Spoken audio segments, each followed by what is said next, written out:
অবৈধভাবে মাটি কাটছে। এই মাটি কাটাটা এমন অবৈধ 25 ফুট করে ডিপ করছে, আবার জায়গায় জায়গায় 30 ফুটও ডিপ হয়ে যাচ্ছে। আমরা বারবার বলা সত্ত্বেও তারা আমাদের কথা শোনেনি এবং বলছে আপনারা বেশি করলে আপনাদেরকে মার্ডার করে দেবো। কারা বলছে? এই যারা এই খাদানে মাটি কাটছে তারা। আচ্ছা, এরকম বড় বড় মস্তানরা বলছে। তারপরে আমরা বিডিও অফিস, বিএলআর অফিস, থানা, এসডিও অফিস সব জায়গাতে আমরা অ্যাপ্লিকেশন করলাম, কিন্তু সেই অ্যাপ্লিকেশনটা তারা কোনো সাড়া দেয়নি, সুরা মেলেনি, না কোনো সাড়া দেয়নি। দিয়ে তো সেই কারণের জন্যে আমরা দেখলাম এটা তো হবে না, সেই জন্য আমরা আন্দোলন করলাম পথ অবরোধ করে।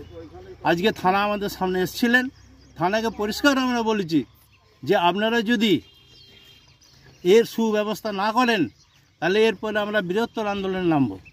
এখন কি মাটি কাটা বন্ধ আছে? মাটি কাটা বন্ধ নেই, আজকে সকালে কেটেছে, কিন্তু আমাদের অবরোধের কারণে তারা মাটি কাটাটা বন্ধ করে দিয়েছে।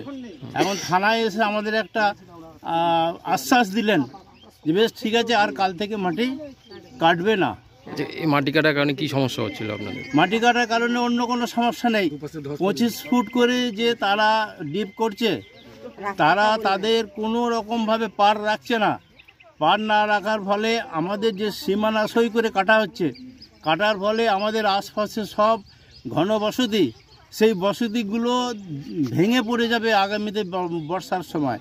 সেই কারণের জন্যে আমরা আমাদের এবং তাছাড়াও এই যে এত গভীর করছে, এই ডিপের কারণে আমাদের ছোট ছোট শিশুরা আছে, তো সেই শিশুরা হয়তো গড়িয়ে পড়ে গেল, তাদেরকে রক্ষা করা যাবে না, কারণ সব সময় তো মায়েদের পক্ষে সম্ভব নয় শিশুর প্রতি লক্ষ্য রাখা। তো সেই কারণের জন্যে আমরা বলেছি, ওনারা আমাদেরকে আশ্বাস দিয়েছেন যে ঠিক আছে, আমরা আগামীতে আর মাটি কাটতে দেব না। এরকম একটা পরিস্থিতি সৃষ্টি হয়েছে, সেই কারণের জন্য আমরা অবরোধ তুলে নিয়েছি ওনাদের আশ্বাসের কারণে।